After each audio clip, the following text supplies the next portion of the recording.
Olá, que o poder do Espírito Santo esteja sempre nos teus caminhos. Receba aí. Amém. Vou ler uma passagem bíblica para nós, que está lá em Lucas, capítulo 10, versículo 19.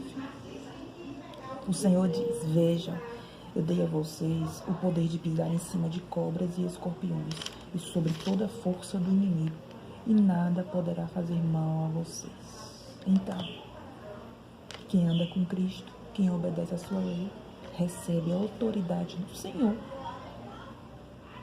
Jesus Cristo fica na sua frente, te ajudando, te justificando, segurando na tua mão. Os anjos acampam ao redor dos filhos do Senhor e os guardam.